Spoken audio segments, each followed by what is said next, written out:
right, Shalom.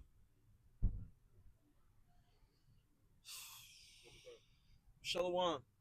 We're the Hebrew Israelites. We come out here week in, week out to prophesy the downfall of this wicked kingdom, America. We come out here to prophesy the downfall of Esau, Edom's rulership, who is the so-called white man according to the scriptures. And we come to prophesy the second coming of our Lord and Savior, who is going to save the elect of the nation of Israel, the 1/3 and 144,000 of the so-called blacks, Latinos, and Native Americans, and those who are Israelites by blood, who may not look like the people that you see on the sign. We come in the names of Yahweh and Yahweh Shai. Yahweh is the true name of the Most High. Yahweh Shai is the true name of the only begotten Son. Before we get started, we want to give all praise, honor, and glory unto Yahweh, by Hashem, Yahweh Shai, by Hashem, Machar Kodash. Giving all praises to the Most High, the Son, and the Holy Spirit. We want to give double honors unto the apostles, elders, and bishops of GMS. They're the ones who have taught us this word, and they still teach us this word to this very day. And we want to give a salutation unto the hopeful elect, listening and learning, scattered across the four corners of this earth, striving for salvation. What we are out here to do is usher in the second coming of our Lord. Before the Lord destroys a place, before the Lord shows His work, He sends His prophets beforehand to warn the people on what is going to happen. And you see this all throughout the scriptures. Now, as the scriptures say, the spirit of the prophets is subject unto the prophets. So the men that you read about in the scriptures, where they came before Babylon took over Jerusalem, they came before the Assyrians took the northern kingdom. They came to prophesy the fall of the heathen. Those very same spirits of those men who were alive back then doing that work are here today, showing chanting down and prophesying the fall of America before it happens. Did you have something? Yeah, I had a couple of start here in the book of Ezekiel chapter 3 verse 17. It says, "Son of man, I have made thee a watchman unto the house of Israel. Therefore hear the word at my mouth, and give them warning for me." Yeah, so it says, "I have made thee a watchman unto the house of Israel." So there's men who have been sanctified and chosen by the Most High to, where their purpose is to watch for our nation. We're like guards atop a watchtower, and we're looking at the land, and we're looking out for enemies. We're looking out for what's going on, and we're giving a report to the people. So we're paying attention to the news, we're paying attention to what's going on in the world, and we're tying it to the Bible and biblical prophecy. And through the Holy Spirit, we're breaking it down and letting our people know how it concerns them and what to expect. I had this also, because you mentioned the spirit of the prophet subject unto the prophets. This is Wisdom of Solomon chapter 7, verse 27. And this is speaking about wisdom of Yahweh Shem Yahweh Shai. It says, "But being one, she can do all things, and remaining in herself, she maketh all things new. And in all ages entering into holy souls, she maketh them friends of the Most High and prophets." And I specifically wanted to get it for that latter end. And on all ages, the spirit of power, Yahweh Shem Yahweh Shai, prophecy, all the warnings, the admonitions, enter into the holy soul from generations to generations and make them closer to the Most High, and also prophets. Like we mentioned, prophets saying things before they happen. Yeah. But yeah, that's it.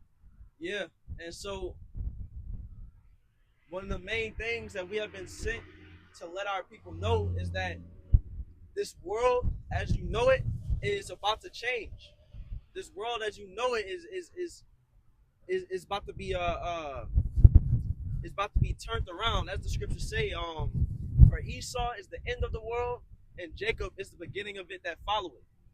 Now, when you get into the word world in the scriptures, there were different definitions and different meanings to what world is talking about. One of those meanings is talking about an age or a time. So you have different ages of things. You'll have different ages of a team having dominance in a certain league. You'll have different ages of music. Where you got the disco era, then you got the the funk era. Then you got the there's different eras of rap even. You know, and so there's different eras of the world. And the era that we're in right now is Esau's era. Now, during his era, he would, we see how he's ruling. And the scriptures prophesy that he would have a wicked rule. And when you look into the world today, we see the fruits of that wicked rule. We see the degradation that this earth is going through while the so-called white man is at the head, you know? And the destruction that's about to come to America, the destruction that's about to come to the heathen is going to be well warranted, because what it's going to do is that when this current age is over, when it's all over and done with and it's destroyed, what's going to happen is that our era is going to be built right on top of it. And what it's going to do is restore peace unto the earth. It's going to restore order unto the earth. And there's going to be a righteousness. And that's one of the main things that's beautiful about this gospel, because on top of the beautiful promises of us ruling and being kings, princes, and princesses, on top of us being above these nations and finally being close unto Yahweh Ba'ashim Hawashai the way that we should be, one of the main things that's prophesied is that we're going to be in peace. Did you have something? Yeah, good precept. So Proverbs 16, verse 12, it says, "It is an abomination to kings to commit wickedness, for the throne is established by righteousness." The throne is established by righteousness. And the thing is, when you come into a position of rulership, it's bigger than just lording over people. It's bigger than just, okay, you're the ultimate power. It's about ruling justly. It's about caring for the people. And this man that's ruling right now, he doesn't care about the earth. He doesn't care about the people that he's ruling over. All he cares about himself and his goals. And this is why we see homelessness at the level we see it. This is why we see poverty at the level we see it. Famine. And all these things are going to get worse, by the way. This is Proverbs 28, verse 16. The prince that wanteth understanding is also a great oppressor. Mm-hmm. Yeah, it says a prince that's not dwelling in wisdom, how do they act? They're an oppressor. And Esau's the biggest oppressor. He just swings his sword around. You need to listen to me. I don't care if what I'm saying is right or wrong. You need to get down. He doesn't care about the petitions of the people, the state of the people. He just wants to crush everybody. But he that hateth covetousness shall prolong his days. And that's a very key part right there as well. It says, he that hated covetousness shall prolong his days. And that's not the nature of Esau. Esau is a very greedy man. That's in the Lord put that in his spirit, to where everything that he sees, he needs to have it. And this is where his New World Order comes into play. This is why we're seeing surveillance on the level.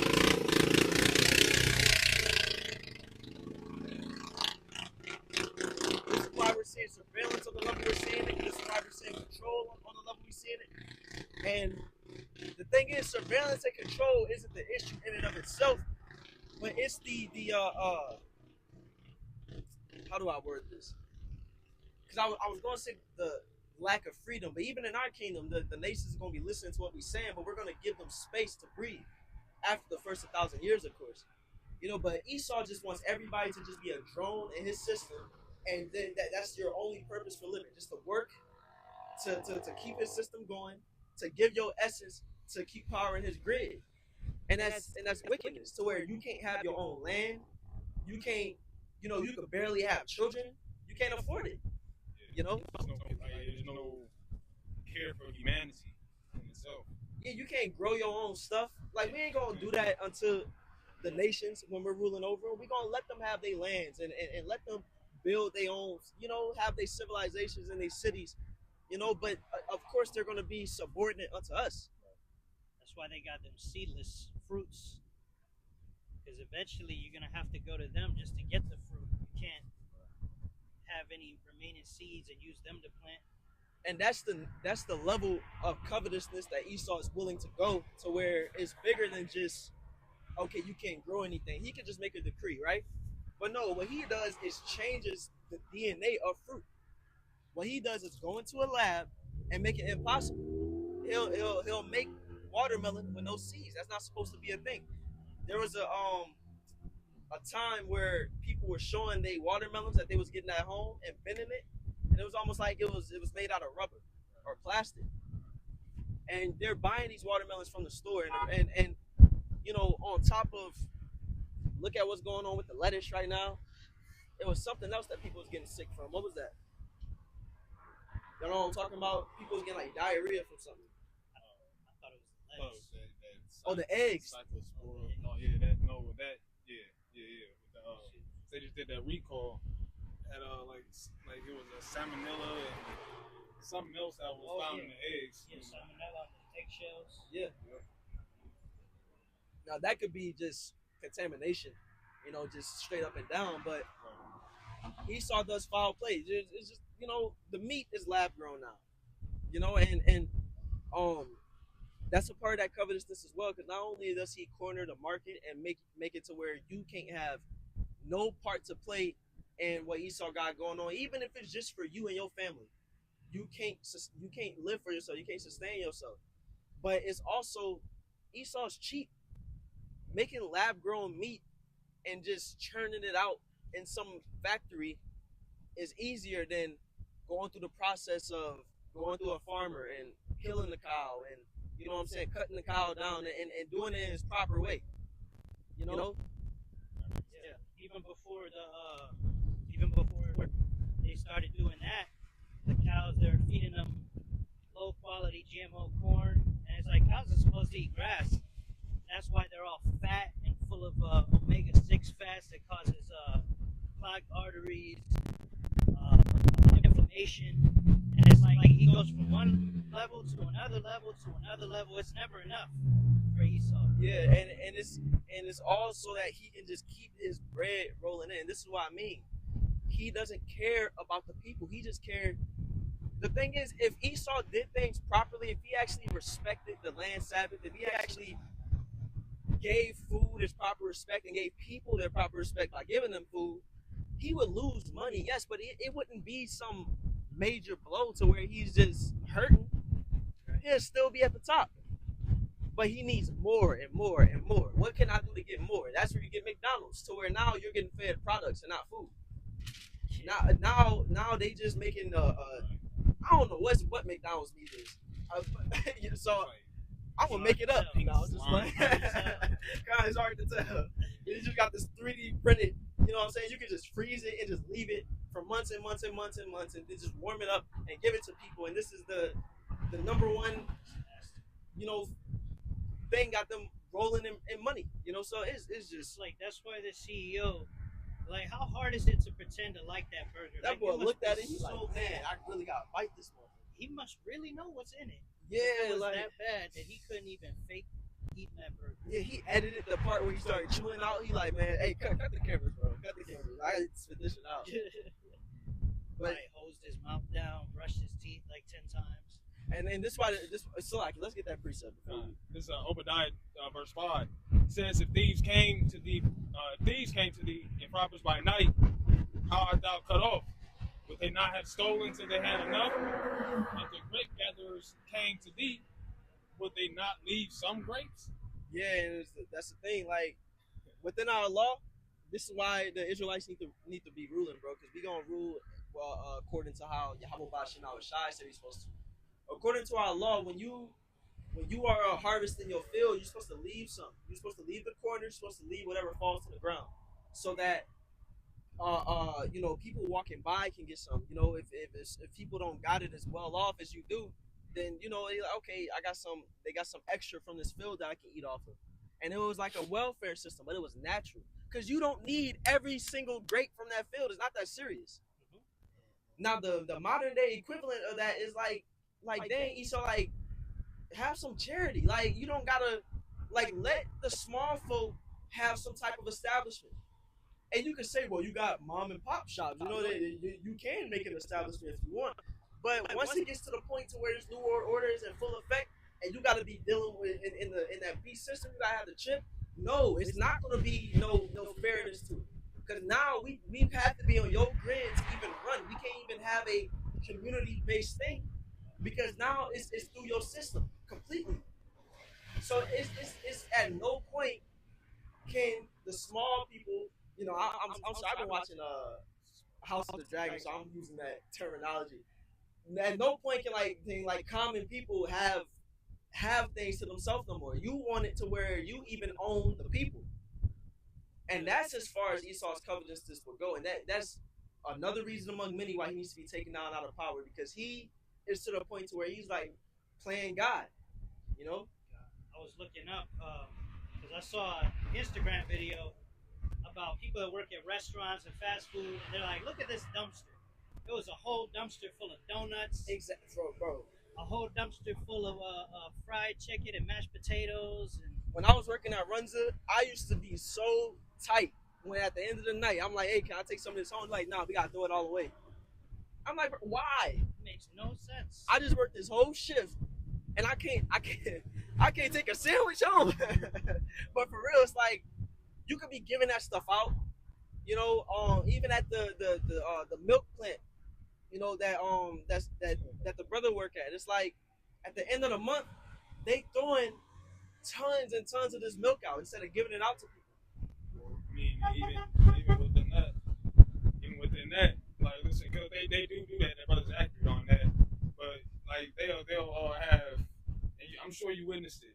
They'll like run a bunch of whatever said product. You got the wrong code date on it. Oh, they'll throw out.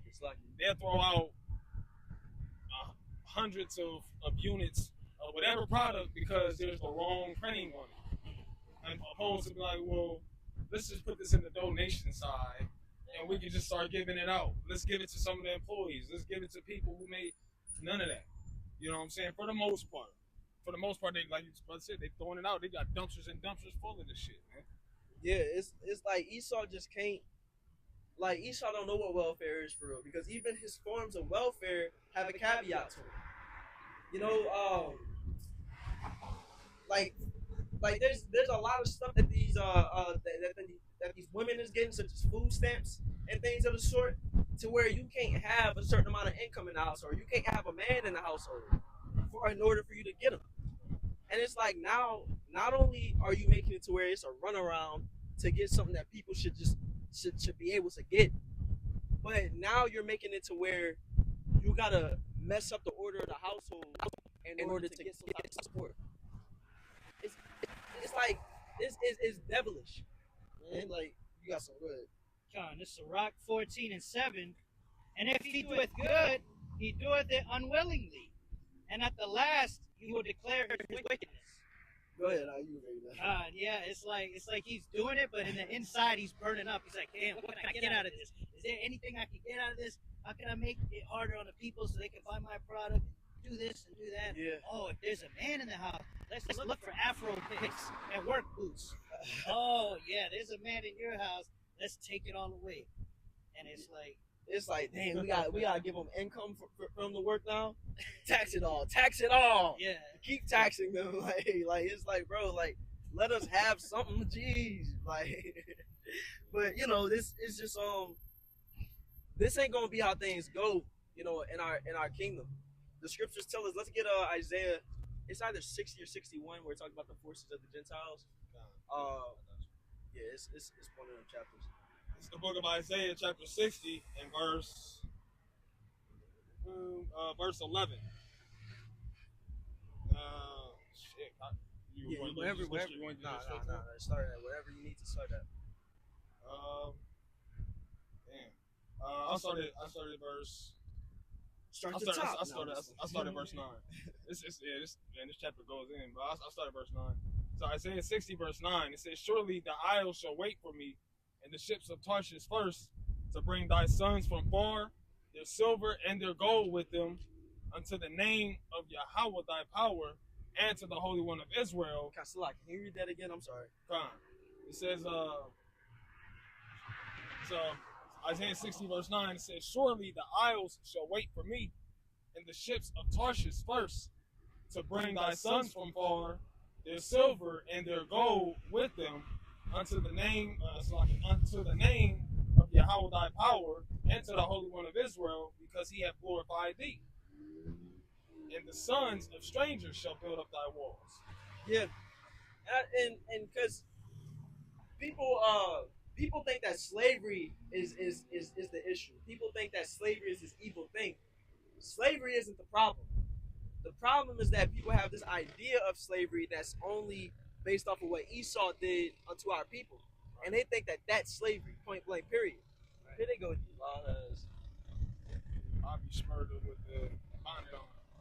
Yeah, bro, that's wild as hell. It just took a lot more.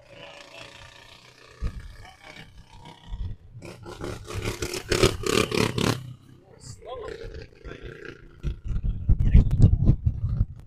But yeah, people just have this idea of the evils that Esau committed during slavery, and that's not the end all be all. Like when you go into our law, we're fair with the slaves. Now, of course, they subordinate to us. They listen to us. We can even beat them if they're not listening. But the thing is, there's a like, for example, which I'm not sure if it's talking about like the indentured servants of our people.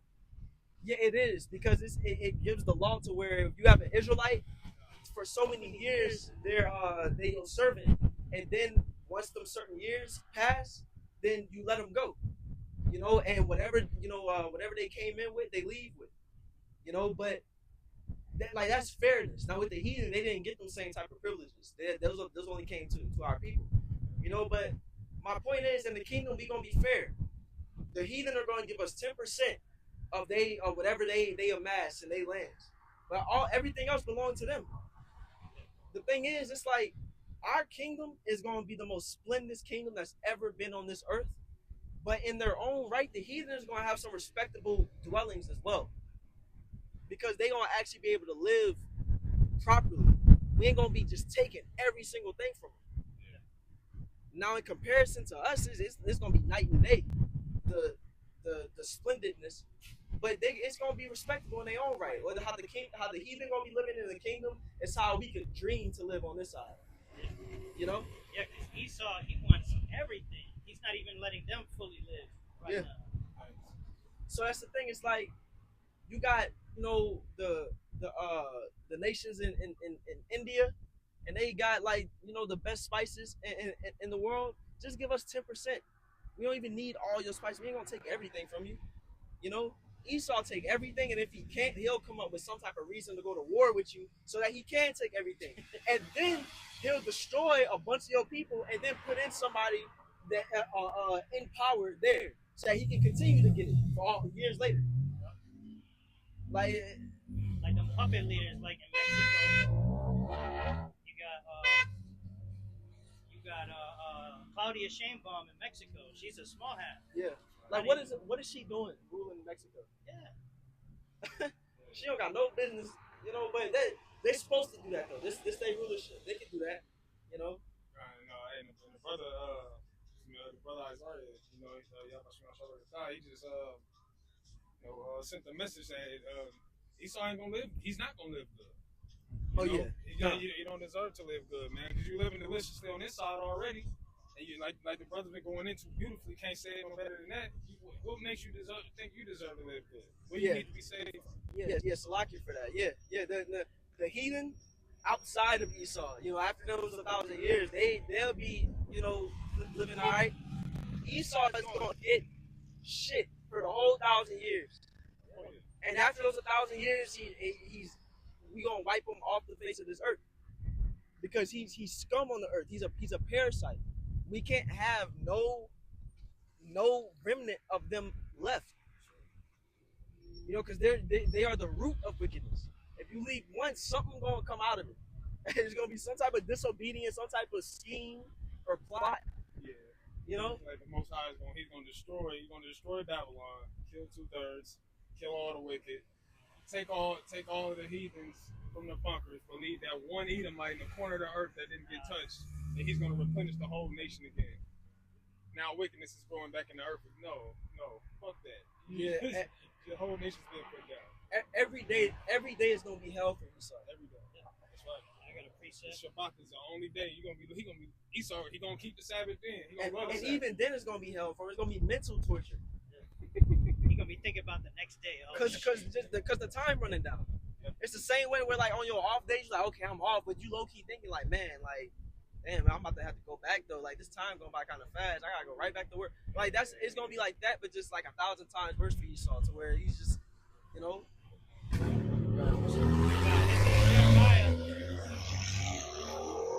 This is Jeremiah 16, verse 18. And first I will recompense their iniquity and their sin double, because they have defiled my land, and they have filled mine inheritance with the carcasses of the detestable and abominable things.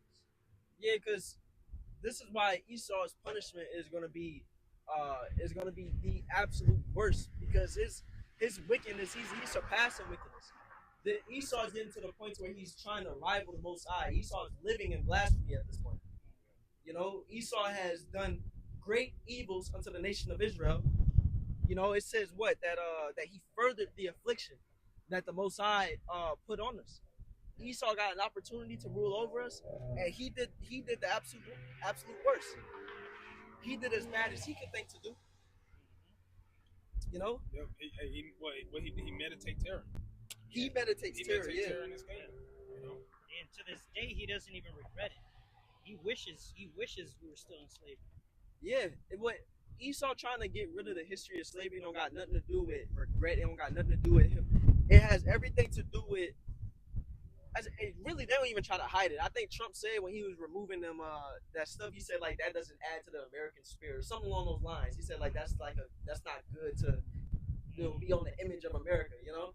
Yeah, but it's like that's the truth. Why are you hiding the truth? You know, that's American history, bro. Like you can't talk about America without talking about what you did to us. And he wants to act like it didn't happen. Let 100 years pass. Esau really trying to blot out the whole memory of slavery. We'll have to keep on passing it down by generation to generation orally for it to remain in memory. So the generations will come, like you mentioned with Smithsonian, you know, the newer generations won't know. You know what I'm saying? Because eventually Esau, he's gonna try to wipe all that history from him. Smithsonian is just one part. You still got certain documents that are out there, certain books, but Esau eventually will get rid of all that stuff, so that the newer generations, they don't understand their heritage. They don't understand where they come from. They don't understand how America was born. And all they know is what they see, which is live, laugh, love, and carry on with life. You know, without having any root. You know, Esau desecrating our holy land. You know, when you're in the land of Israel, you're supposed to give that land respect. He over there just being a demon. He got pride parades. It's something that with the babies, bro. The how they circumcise the babies, like that's some like why? What are you doing? That can't be the people. But you know, in general, they just not even keeping the law over there, and that law was given so that you can live properly and treat that land the way it's supposed to be treated. And they just going all the way against it and giving people a license to do so. That's the thing. Not only is he living wickedly, but he's showing the world how to live wickedly and supporting it and pushing it and making it a standard. Yeah, look how much they fund what they call human rights, which is alphabet rights, feminism, all this terrible philosophies. They're funding it worldwide with billions and billions of dollars of their own money. In other countries, making deals with those countries, like, hey, if you don't allow us to put pride awareness in your country, then XYZ is going to happen. You're not going to get this money or that money. Yeah. Right. You got something? We get back to Isaiah. This is back in Isaiah chapter 60 and verse 10. It says, And the sons of strangers shall build up thy walls, and their kings shall minister unto thee. For in my wrath I smote thee, but in my favor have I had mercy on thee. Yeah, and that's the thing, like, the Lord got us in this position that we in right now, and it's a very lowly position, but it's a position due unto our nation because we was living in wickedness, and as a nation, majority of our nation still is living in wickedness, and that's why you have a remnant, the elect, the 1/3 of our nation that's making it right with Yahweh Bashim Yahweh Shai, and call all Yahweh Bashim Yahweh Shai that the Lord was sent to give us mercy and grace and give us an opportunity of repentance. Because our wickedness got to the point where the Most High wanted to do away with us as a nation, but through His love, He didn't. And so, that's why we went through slavery. That's why that's why Esau ruling over us right now.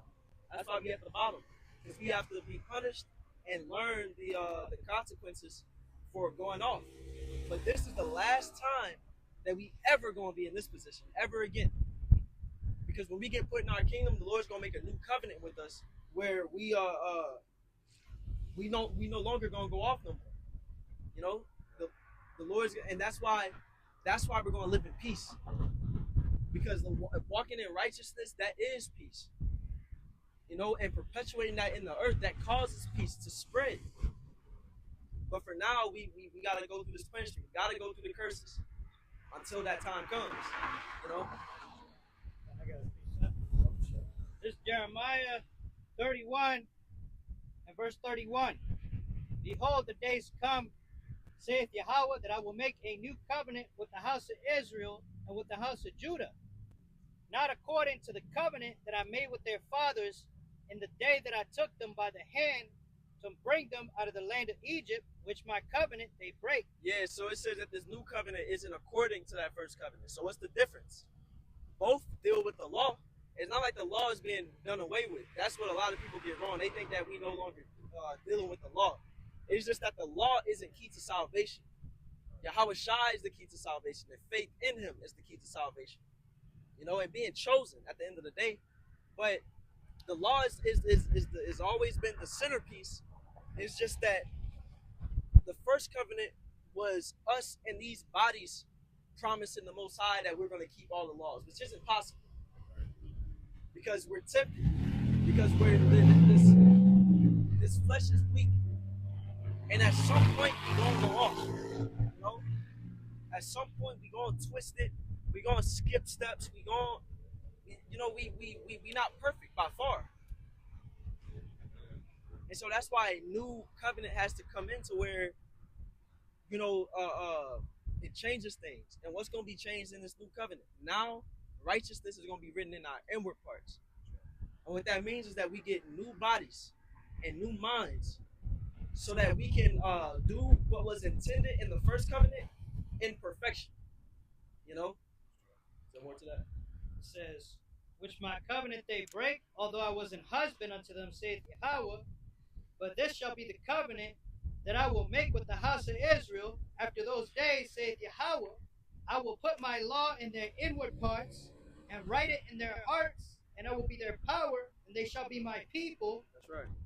And they shall know more. They shall teach no more every man his neighbor, and say, know Yahweh, for they shall all know me, from the least of them unto the greatest of them, saith Yahweh. Yeah, in the kingdom, we're not going to be doing this no more. In the kingdom, there ain't going to be no reason to teach the word. There ain't going to be no reason to prophesy. Because the kingdom is the end goal.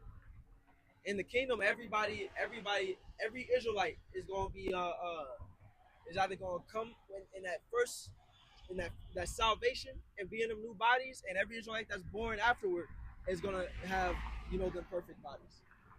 So what's the reason to teach? Now, we will be teaching the nations how they're supposed to operate because they're not going to receive the new body. They're still going to be regular human beings, And so they're going to have to be taught. We're going to have to, that's why the first 1,000 years of our rulership is essential, because it's going to be the time period of getting the earth in order. And a part of that is getting the people in order. Because these heathen, we're going to have to break them out of worshiping their idols. We're going to have to break them out of their different wicked customs, and the things that they do. And turn them unto Yahweh Ba'Shem Yahweh Shai. You got something? Yeah, somebody a motivational journey Nasi posted a precept on the timeline. Isaiah 14 verse 21 says, prepare slaughter for his children, for the iniquity of their fathers, that they do not rise, nor possess the land, nor fill the face of the world with cities. Yeah, and that's like, bro, Esau be trying to come with, we didn't put you into slavery. I never owned any slaves. Why are you still mad at me? But you're reaping the benefit of what your forefathers did. Cotton's booming still. And we still feeling the effects of what your forefathers did. So okay, you didn't put us into slavery, but we wasn't in slavery and we still at the bottom. So there has to be some type of recompense. Yeah. Somebody gotta pay. God, I was going to say, and also, if you understand reincarnation, which the Bible teaches, you were forefathers. That was you. A lot of you Edomites, young Edomites running around talking about it wasn't us. You were those plantation owners back then. Yeah. Just coming back to reap the rewards of yourself, really. Yeah. You can understand that. So that's why it says that you gotta, the children is gonna pay for the sins of they forefathers. You know, and it says to basically to eliminate them, so that they don't grow back into the earth and repeat that cycle. This is Numbers 14, verse 18. It says, Yahweh is long suffering and of great mercy, forgiving iniquity and transgression, and by no means clearing the guilty, visiting the iniquity. And that, like you said, somebody has to pay. He said, and by no means clearing the guilty. Yeah. You know, somebody's guilty. But it says, visiting the iniquity of the fathers upon the children unto the third and fourth generation. And then people make the argument, they like, no, the Lord doesn't work like that. He eliminates those who did wrong, and then the children don't have to pay for that. First of all, the scriptures these brothers just brought out cuts that. And second of all, look at the situation when the man had the Babylonian garment. His whole family had to pay for that. You know, there's certain things to where the Lord utterly destroys, to where it's you and the people surrounding, and those who have a part to play, like those who's connected to you. All of them gotta go. You know, so yeah, the Lord does deal like that. It's just in most cases, you know, the Lord will, requite that, when it comes to the children. But nah, y'all gotta pay for judgment. Ain't no ducking this judgment that's coming. It's the point. Yeah, why would the Lord now the Lord loves his people, nation Israel. Now if the Lord don't allow, it says to bind not one sin upon another, for and thou shalt not go unpunished. What is he doing to those who are under his banner, meaning his law, statutes, and commandments?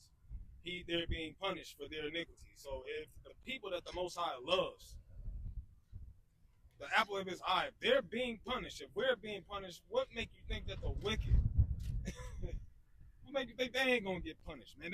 That in itself doesn't make sense. Yeah. Right? What should be the end of them that obey not the gospel? You know, those Esau don't. For number one, the gospel ain't given to Esau, but he falls in that. But he don't care about the gospel. He don't care about the law, statute, commandment. Like the brother mentioned earlier, they're in a mindset of Godhead state to where they think they the Most High. So if you think you God, why you need to follow any other God? So you don't think that for that blasphemy and that abomination that there's going to be a punishment for Esau, Edom, who the Most High hated, reputed, have been ever reputed as nothing, likened unto spittle? First Peter chapter 4, verse 17. For the time has come that judgment must begin at the house of the Most High. Judgment is going to begin at the house of the Lord. That's the so-called Negroes, Hispanics, and Native Americans. This is the Most High's chosen people. Right? Going back to Deuteronomy 4 and 6, Deuteronomy 7 and 4. Right? This is the Most High's chosen people. Go ahead. And if it first begin at us, what shall the end be of them that obey not the gospel of the Most High? Yeah, what shall be the end of them that obey not the gospel? Right? So those who don't, I mean, that's plain and simple for itself, man. You know, those who don't follow Yahweh Sham Yahweh Shai, which are the heathens, why would they get a free pass? Yeah. Nahum 3, I believe it's Nahum 1 and 3, where it says that the Most High will not at all requite the wicked. You know, the scriptures are right there. This is why the things that are written aforetime, written for our learning, to give a clear distinction on why Esau has to be judged and why we're going through what we're going through, and how the Most High is going to flip our captivity around. All these things were written by the former prophets so we can be able to come out and speak on these things. All right? I will say that scripture is twofold because it applies to the heathen. That was my intention of bringing it out, but I do want it applies to the 2/3 as well. You know, because the Lord's going to chastise us, who of the hopeful elect. You know, and His elect is going to be chastised, but those who ain't adhering to this truth, they have a judgment coming as well, and they're going to see that in Jacob's trouble. You know, in these end times, when the Lord is bringing heavy judgments. But these heathen are going, they're going to get it. That's the point. You know? God. So, you got something? This is 2nd Esdras, chapter 9, verse 9. Then shall they be in pitiful case, which now have abused my ways, and they that have cast them away despitefully shall dwell in torments. You got it, bro. Going into the 2/3 of our people, who, they hear us out here telling the truth, and instead they don't want to listen. They want to keep being hard-headed. That's where that in Jacob's trouble, they're going to receive them torments. It says, verse 10, for such as in their life have received benefits and have not known me. Right? They live in deliciously because, they don't have to carry this yoke that we're carrying. They might be on their hustles, getting all this money, receiving benefits from Esau, especially like Eve. Like the brothers bringing out earlier. If she ain't got a man, she get that, I believe it's welfare, so on and so forth. It says, and they that have loved my law while they yet had liberty, when its yet place of repentance was open unto them, understood not, but despised it, the same must know it after death by pain. Pretty self-explanatory, just like going into the terrible fate that our people are going to go through. But imagine how much worse it's going to be for the heathen. They didn't even have anything to do with the Lord from the beginning. Yeah. The Lord actually cared for us. So if he doing this to us, it's like, what he gonna do to nations he don't care about? Like, that's just like we the Lord's favorite. To these other nations, just people. Like drop of water. Yeah. And so that's the thing. It's like we supposed to be hastening for the time that our rule comes upon this earth, and that's why there's going to be a harsh judgment upon the 2/3. One reason among many. I have to continue to say it because it's different things. But one thing is that these 2/3 ain't looking for the kingdom to come. They cool with Esau rulership continuing, and we have to be in the mindset to where we are hastening for this kingdom to fall.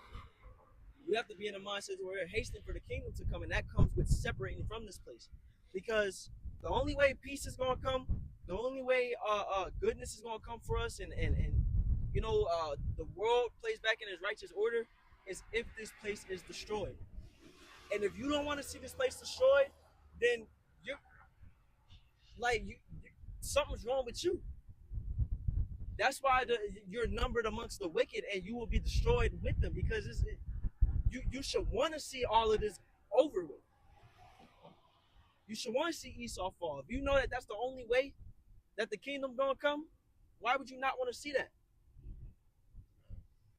Esau got all type of war going on in the earth, and that's the thing. Esau claimed he the people, but if you was the children of the Most High, why is all these prophecies and this good news that we preaching about, why it ain't come to pass? These small-hatters had to create their own religion to get around prophecy. We don't even believe that the Lord came. That's showing you that like these people, they had to create the Talmud to back up their falsehoods. They got to go to war to get the greater Israel, because really the land of Israel that we're going to receive is the Fertile Crescent, that whole area. Yeah. But they got this little strip, and then they think that by using the sword, they're going to fulfill prophecy by getting it all back. But that's not how we're going to get Israel. That's not how we're going to get it. Yahweh Shai is going to establish us in our land. But y'all trying to take it in your own hands and fight for it yourself, and y'all struggling. And there's a reason why, and y'all are gonna fail miserably because the Lord is just gonna the Lord is gonna destroy the land and rebuild it. So y'all doing all this, and doing, committing all this deceit, killing all these people, getting everybody dragged into this war, getting a bunch of people killed for nothing at the end of the day. Man, people should know Esau not, and that's the thing. People are coming to the realization that Esau ain't true Israelites. People see it. That's why people are pointing it out on the internet. People are saying the same thing we say. One of the Egyptian, one of the prime ministers. Gamal Abdel Nasser. He said the Jews left black and came back white. And that's he's basically pointing out, he's like, something don't add up with that. Something happened. So y'all are imposters. And something that proves y'all imposters is not anti-Semitism, that's facts, according to the scriptures. Because if y'all was the true people, when y'all came back to that land and established that as Israel and established y'all state, then there was supposed to be all type of prophecies that came to pass, but they didn't. Because that's not how the scriptures say that it would be fulfilled, how we would come back. God, I got that preset. Oh, shit. This is Genesis 49:10. The scepter shall not depart from Judah, nor a lawgiver from between his feet, until Shiloh come, and unto him shall the gathering of the people be. Yeah, so Yahweh Shai is going to establish it. And that's what's going to cement our rule and make it to where like there's no argument about if it's right or not, because that's what you have right now. There's a lot of dispute where people bring in these moral high grounds and these arguments on, do the Israelis deserve the land because they going off of something that, that's a couple thousand years old. Do they deserve to occupy this place? Who does it really belong to? Who deserves the right? But what's going to cement that we deserve that land is that the Most High himself is going to establish it. Who's going to argue with the Most High? Who's going to argue with the Son of the Most High? Right now, you can bring in this reason and that reason. There's a few people that can say that land belongs to them because they had it at one point or another. But you can't argue with Yahweh Shai. You already got that Deuteronomy, huh? Nah. Deuteronomy 27:17. I thought he just read that. He had that on the Genesis 49. So, this is Deuteronomy chapter 27, verse 17. It says, "Cursed be he that removeth his neighbor's landmark, and all the people shall say Amen." Yeah, I just want to get that name of that because speaking on the Palestinians, Israelis, some Amalekites, small hats. All right, they are over there. Them people were invited over there. All right. They was gonna send them to many other countries. They end up going there. You know what I'm saying? And at the end of the day, they've been, in all reality, they've been killing people for that land. That land ain't for none of them two. But the Lord gave us that land when He gave us that land. There's no prophecy saying that they were supposed to do that. So they just like there's prophecy that said that we're not supposed to buck up against Nebuchadnezzar. You know what I'm saying? Or the mark being on Cain, and if anybody did anything to Cain, then they would be afflicted. Okay? So them going back in the land is not according to prophecy. Alright, because we really supposed to wait on the second coming of Yahweh Shai. Alright? And really for them there is no prophecy. So they don't deserve that land. Alright? Because that land was taken through judicial matters. Okay? That's just the same as, how y'all want to play is that y'all might as well give Mexico and California back to Issachar. Yeah, and that's a beauty. Like, the Most High decrees what goes and what doesn't. Because the thing is, if you want to go off of who was there first, the Canaanites really had the land before we did. But the Lord said, y'all take it from them, it belongs to y'all. And we took it by war. Now, if you want to go off of your human logic and what you think is right and wrong, then all right, you can say it belongs to the Canaanites. But what did the Most High say? He decreed. What the Most High says goes. You know? So that's the thing. Esau is trying to force himself into a blessing. He's trying to force himself into taking that land when you don't see us getting up in arms and trying to build some type of militia and we like, man, we about to go take our land back ourselves. Because we know that Yahweh Shai is going to establish it for us. I got a precept. This is Zephaniah 3, verse 8. Therefore wait ye upon me, saith Yahweh, until the day that I rise to the prey.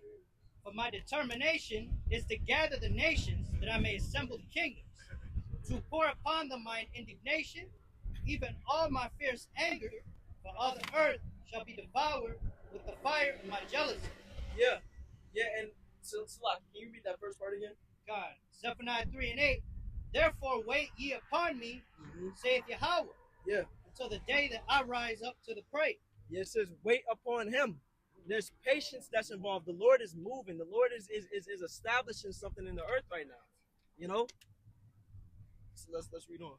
God, until the day that I rise up to the prey, for my determination is to gather the nations, that I may assemble the kingdoms, to pour upon them my indignation. So the Lord has an elaborate scheme on bringing these nations into war, and He's going to judge these nations' militaries. Well, He bringing them together every kind of way. He bringing them together economically. Okay. They're coming together via the MOTB. Okay. All right.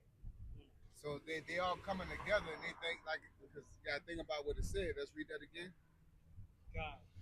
Zephaniah 3 and 8, it says, therefore wait ye upon me, saith Yahweh, until the day that I rise up to the prey, for my determination is to gather the nations, that I may assemble the kingdoms, to pour upon them my indignation, even all my fierce anger, for all the earth shall be devoured with the fire of my jealousy. Yep.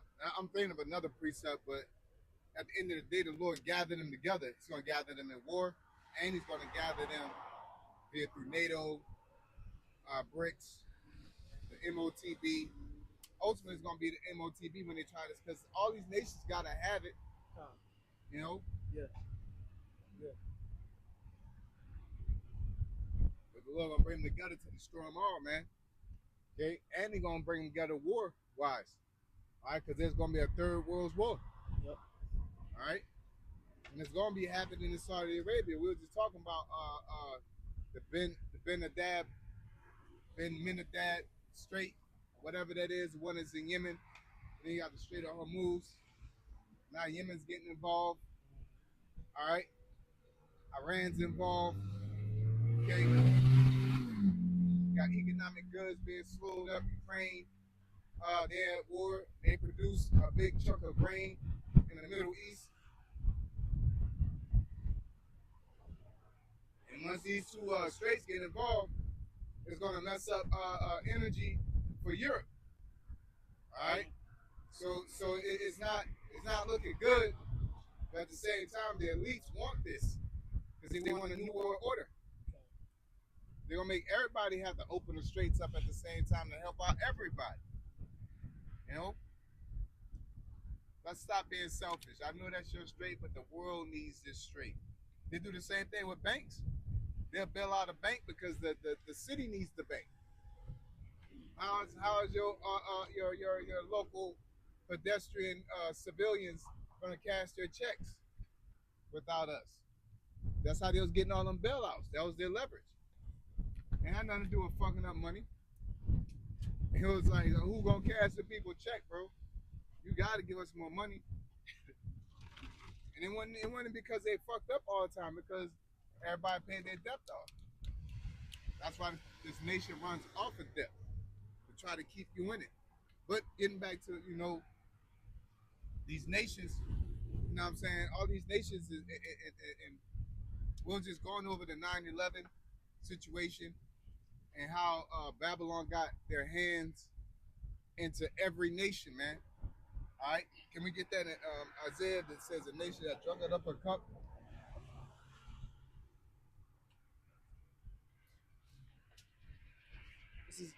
This is Jeremiah chapter 51, verse 7. It says, Babylon had been a golden cup in the Lord's hand that made all the earth drunken. Mm-hmm. The nations have drunken of her wine, therefore the nations are mad. Yeah, the nations have drunken of her wine. That wine is her philosophies. All right, the wine is the factories, the third shift, overnight shift, McDonald's. Damn. Women out there high jeeps, women working, you know, schools, education programs, religion. I say women in Paris didn't wear pants for the longest until about 10 years ago or something like that, influenced by America. Yeah. The most fashionable place on earth. Women don't wear pants. But that's the wine, and that's how they ultimately, that's the trade-off. You give us your resources, we give you our culture.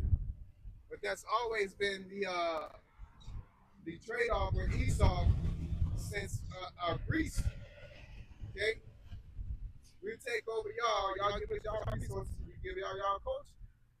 Okay, because when you do that, it consolidates things. It makes things easier to understand. All right, easier to keep under your control. Okay, once you got somebody that's somebody getting elected, you can control that election because you know how the voting system works. Okay, you can have them pass legislations because their government system set up the same way, so you know how to circumvent it without the people even knowing. Okay. Or just blatantly doing shit, and you know how to block people off. All right, because democracy is a farce, man.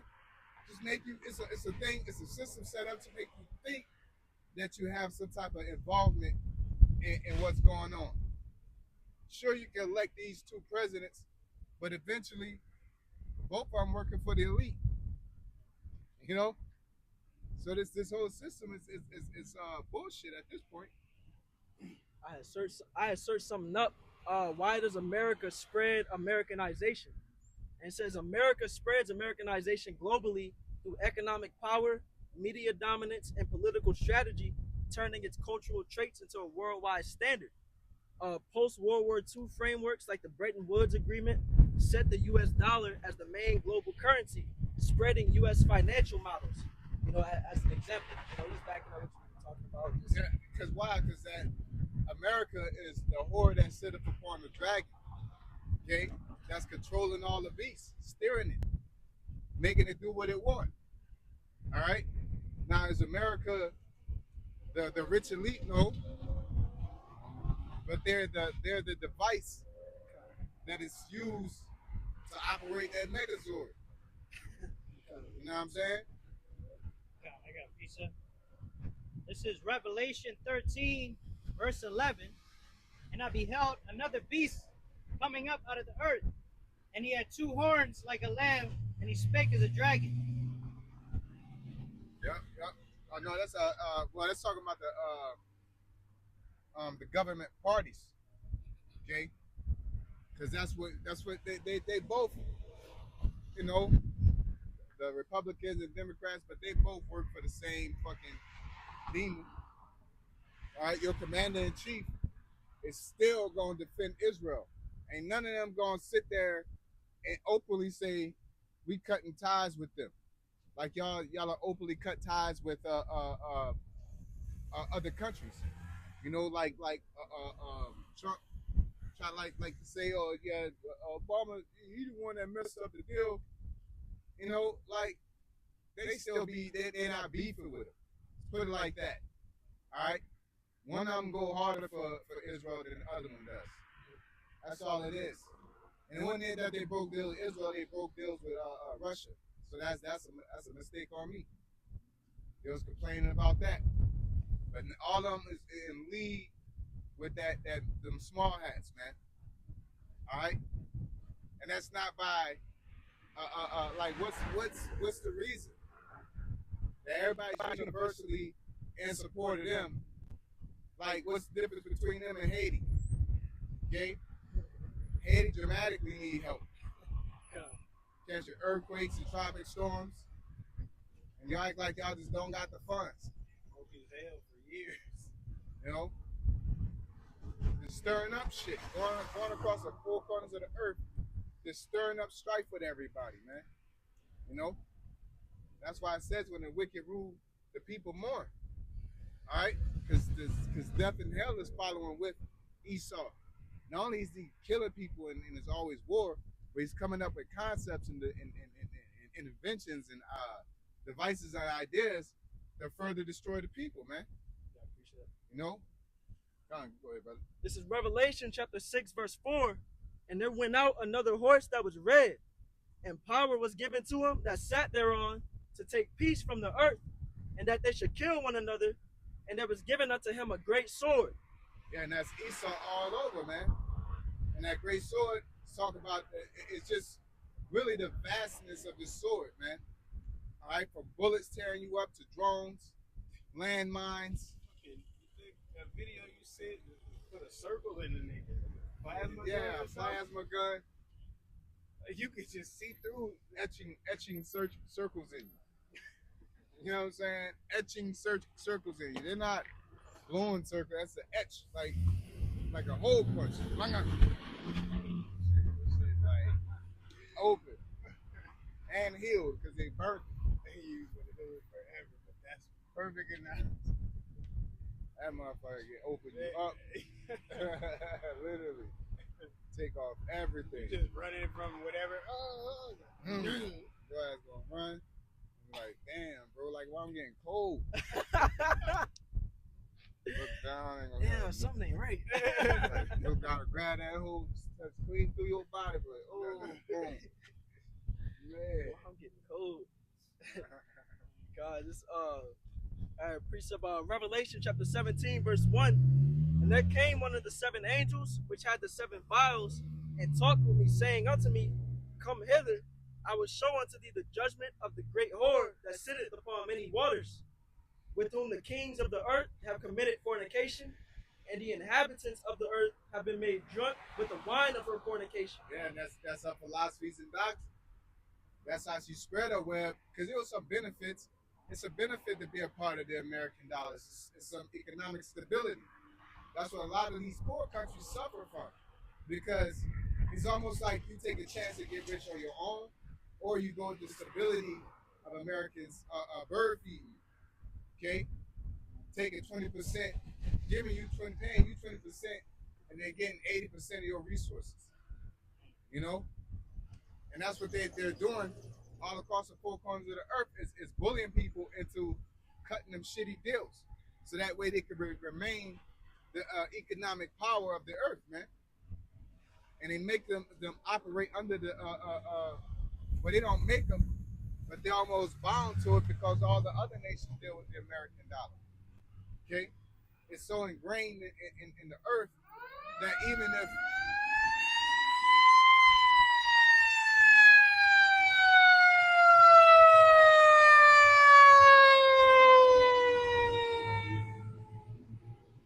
so this dollar is so ingrained in all the countries that the yuan can't just come up and like China doing good. Okay, we're the dollar now. It's because they don't got as much reach. It's like a person that has a plug, man. A plug is only good. I mean, the plug is only good as a person as it connects, because it connects to get your product off. And America is deeply ingrained with every country, man. Okay? There's country that could work with them, but the infrastructure of how Babylon is set up, you know, if you just strip this whole system out and then try to put in the Chinese system, it's going to crumble, man. Okay? It can't sustain it. You know? Which is why they're all going to the MOTV, which is the RFID chip, because that's an easy switch, plug and play that can involve everybody, because you're going from the American dollar to cryptocurrency, and that cryptocurrency can be traded in any country. It doesn't have to be transferred from the yuan to this. It doesn't have to be regulated based off of this area, that area. Just like Cash App, man. All right? Cash App ain't nothing but a preface of the MOTB. PayPal ain't nothing but a preface of the MOTB. Okay? Because even with Cash App, you can have two different banks and connect both of those bank cards to that one Cash App account. And you know how quick and easy that, because that's what it's all about. Because they can connecting the currencies. I think it was earlier this year, or maybe last year, Trump was talking about connecting the medical. You know what I'm saying? So it doesn't take so long, because pretty much how it is if this brother go to the doctor down the street and then he wants to switch to go 4 blocks away, well, the information, it takes too long to get all of that transferred over for the most part. So what they want to do is just connect it all and just make it faster, man. Yeah, so if you're in Jamaica or if you're in Russia, yep, you know, it's the same as the Cash App concept. And Cash App is just established. That's why I mentioned it, because you can sit there and go anywhere. You could be in Hong Kong. And my people, you can have somebody in Hong Kong get robbed, and all they got is their phone. They can wake up and contact all their relatives and say, hey, send me some money so I can get a hotel for the night. You know what I'm saying? You don't got to go to Western Union, wait till Western Union open, you know, get that money transferred, and then they got to wire and then get transferred and then get approved. No, you can just Cash App, put the shit on your phone, and walk up and bring your phone to shit. You know what I'm saying? No transfer, no nothing. Walmart to Walmart. You gotta go, but you gotta stand in line and take a little time. I ain't get it yet. Yeah. Carter, you sent it? What's the last 3 digits? You sent it? Yeah, but you could just Cash App now, man. You know? And this is not by mistake. That's why all the nations gonna have to adhere to it. Okay? That's why America's just a horde that's steering everything. They got the power to. If you send them out for a job, they're gonna get it done, man. Okay? If they need to lie to people, they need to encourage people, they need to put some people, a country into submission. Americans, the horde that sits with all them heads. All right, France. You know, German major. Well, not German major. You know, from Europe, England. All right, Russia. Not Russia. I'm tripping. Russia's not a part of the beast, all right, but they're heavily involved in the back and forth. They're going to be the ones that help take down the beast, all right. But you got Portugal, like I said, France, Rome, all right, which is England, okay, which is the deadly wound that was healed, all right. Who else you got? Is it Spain? Spain. I don't know why I can't, because with Portugal and Spain. That's you know, two go hand in hand, man. Yeah, they basically said. Yep. I don't know how to respond. we good. That's what I'm like. All right. But Russia is directly opposed to the beast, even though they're both Edom. Okay, so we gotta get that understood that when you go into NATO and the EU, all right. Russia was NATO and the EU specifically incorporated to oppose Russia. All right, so there's no way Russia can be involved in that situation when the whole idea of the beast came because of Russia's existence as a threat. Okay.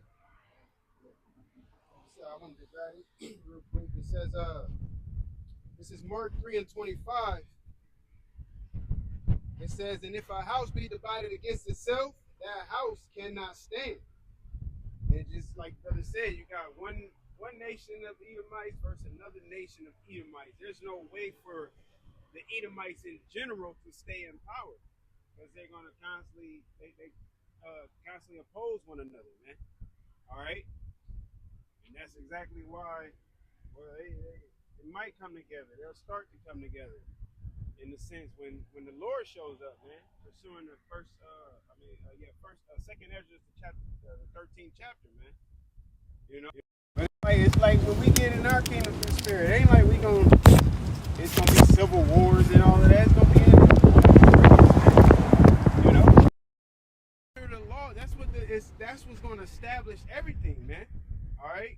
First and foremost, you know, the presence of Yahweh Shem Shai, but that new covenant being written within our inward parts. We ain't gotta go through this no more and come back out here prophesying and be on the bottom no more. The kingdom is gonna be established, man. Everybody's gonna be in their right place. The earth is gonna, everything is gonna get back in order. You know, that's what it is. Everything is gonna get right back in order, man. That's how the Lord originally set the world up. All right, for things to be back in, for things to be in order. He created things for their purpose. Esau came in and screwed everything up, so to speak, man. Quick precept. This is Proverbs chapter 12, verse 3. A man shall not be established by wickedness, but the root of the righteous shall not be moved. There you go. The root of the righteous shall not be moved. So once we get rooted, per se, within the kingdom, all right, being rooted in Yahweh Shem Shai, being rooted in the new covenant, we're going to be established, man, through the spirit of Yahweh Shem Shai. And it's already happening now. All right. You know, you got those seeds being planted, man. The seeds of the elect, even righteousness, starting with the elect, the ones who are gathered in the spirit of Yahweh Shem Shai.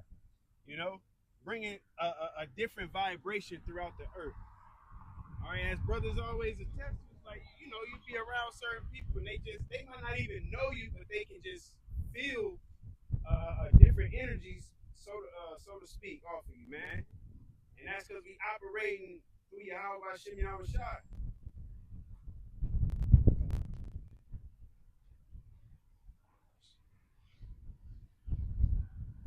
There was more to Revelation 17. It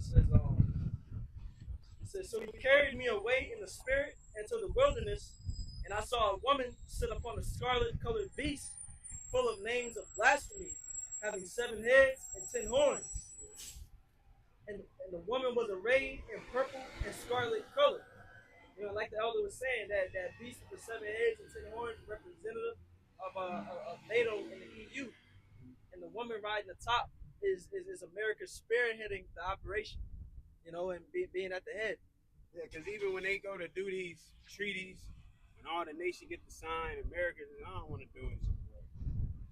Y'all can do it. I don't want. It's like, but you say you come in with democracy, and you want freedom, and you want peace, and all of this. Yeah. Trump comes into office and backs out of nuclear deals. I don't want to do it. Or like, you know. But ultimately, it's the Lord. You know what I'm saying? In the minds of the kings, man. All right? Like brothers been speaking, now here it is. They thought they were about to have a little quick fix over in Iran, man. I'm laughing because when it first started happening, I'm like, shit, I'm kind of confused, you know? Trump will come and say, yeah, we got peace talks in Iran. Like, nah, we ain't talking shit about peace. Like, and you just blatantly lying. And then they tweeting about it. Like, yeah, like that nigga lying, y'all. Don't listen to don't him. believe anything he said. You know, it's got Lego diss tracks. Yeah, like, what's going on, bro? But it's the Lord, man. This is his movie. You know? This is his movie. I was handling some business earlier, and I'm just thinking about how the Lord is just bringing all of this together. I'm like, damn, like, we really here, man. We really here. This place it's done. Yeah. When I went to the gas station, I seen that the unleaded was $4.26. I'm like, I don't know if I'm in the wrong place or what the fuck. But I could have sworn I was paying for premium about a couple of weeks. Like, bro, like you talking about $4.26 for unleaded? That was premium prices about a month ago. So it's like, what? All because what? They so-called peace talks. And then they go to attacking them again. So ain't no bouncing back, man. Hey, they just do that to get the people frustrated, to tell them, hurry up and end this. All right. You know? I bet. ain't nothing but a ploy on democracy and capitalism. You know, but that's how that beast speak through its laws and bylaws and its pseudoscience and its concepts, because it's justified off of them systems. All right, just like they had somebody that a drunk guy that sat down with some little girls and started talking to them, you know, which in according to the scriptures is legal. You know what I'm saying? But say he sat down and they in the open area and he sat down and started flirting with underage girls. You know what I'm saying? And the brothers come out and stump him out. And the people on there arguing saying, well, technically that's assault because he didn't hit that person first. You know what I'm saying? Esau laws and setups is fucked up, man. You don't judge it right. Yeah, all type of loopholes. Yeah. You know, contradictions. But yeah, that's man, I don't want to drag it out, but that's pretty much it. You know, with that being said, we'll give all praises unto Yahweh, Ba'ashem, Yahushai, Ba'ashem, Chakadash. Have an honest apostles or elders who rule well. Blessings and salutations to you brothers out there teaching and enduring truth and sincerity. Shalom. Shalom.